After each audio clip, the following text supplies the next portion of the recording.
Hello दोस्तों, जैसे कि आप सभी जानते हो नवरात्रि की शुरुआत हो चुकी है और हम सभी के घर में माता रानी जी का आगमन हो चुका है। इसी को ध्यान में रखते हुए मैंने एक सरप्राइज़ प्लान किया है।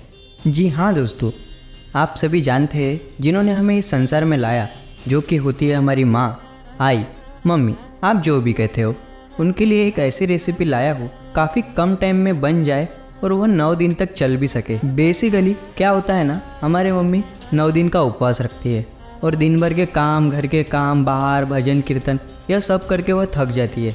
बाहर से आने के बाद या भजन कीर्तन करने के बाद उन्हें कुछ ऐसी रेसिपी चाहिए जो उपवास के टाइम में सबसे कम टाइम में जल्द से जल्द बन जाए और उन्हें हाई मात्रा में प्रोटीन्स और एनर्जी मिलती रहे और उन्हें ज़्यादा हार्डवर्क भी ना हो, और वह रेसिपी काफ़ी कम टाइम लेकर 9 दिन तक चल भी पाए। और मैंने इसमें काफ़ी टिप्स एंड ट्रिक्स भी यूज़ किए हैं ताकि आप भी अपने मम्मी को इस रेसिपी को बनाकर सरप्राइज़ कर सको। तो चलिए इस रेसिपी की शुरुआत करते हैं। तो दोस्तों, सबसे पहले मैंने फुल क्रीम दूध को गैस पर उबलने के लिए रख दिया है। दोस्तों, इस प्रक्रिया के दौरान एक बात का ख्याल रखें कि जब भी आप गैस पर बर्तन रखकर उसमें दूध डालें, उससे पहले उस बर्तन में 1 कप पानी ज़रूर डाल दें। इससे दूध डालने के बाद उसके फटने के चांसेस कम हो जाएंगे। तो जैसे ही दूध में उबाल आना शुरू हो जाए, हमें उसमें खोया मिलाना है। यहाँ पर मैंने 1.5 लीटर दूध लिया है और आधा पाव मावा मिक्स कर रहा हूँ। आप अपनी इच्छानुसार इसे कम या ज़्यादा कर सकते हैं। जैसे ही खोया दूध में पूरी तरह मिल जाए, हमें उसमें 1 कटोरी चीनी मिक्स करनी है। मुझे थोड़ा कम मीठा पसंद है तो मैं 1 कटोरी चीनी यूज़ कर रहा हूँ। आप अपनी इच्छानुसार इसे कम या ज़्यादा कर सकते हैं। तो अब बारी है हमारे कस्टर्ड में कुछ फ्रूट्स मिलाने की, जिसमें मैंने 1 अनार, 1 सेब, 1 कीवी, 1 केला और कुछ अंगूर लिए हैं। इन्हें बारीक बारीक काट कर मैंने इन्हें अलग कर लिया है। तो अब बारी है कुछ ड्राई फ्रूट्स मिलाने की, जिसमें मैंने 5 से 6 काजू, 5 से 6 बादाम, 1 कटोरी मनुका, 2 से 3 गीले खजूर और 3 अंजीर ऐड किए हैं।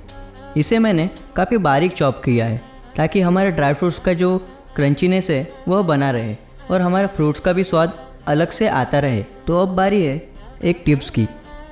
मैंने एक बर्तन में 1 गिलास पानी में 2 से 3 चम्मच चीनी डालकर उसे उबलने दिया है। जैसे चीनी उसमें घुल जाए, पानी को ठंडा करने रख दे।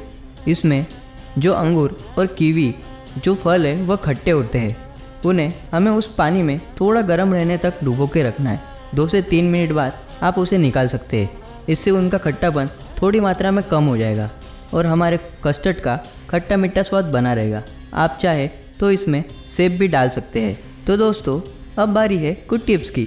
जैसे कि मैंने आपसे स्टार्टिंग में कहा था, हमें समय की बचत करते हुए और काफ़ी कम टाइम में बनने वाली रेसिपी की ज़रूरत है। तो जैसे कि हमने स्टार्टिंग में 1.5 लीटर दूध लिया था, उसे काफ़ी सारी रबड़ी बन चुकी है। हमें उसमें से सिर्फ 2 चम्मच ही रबड़ी काफ़ी है।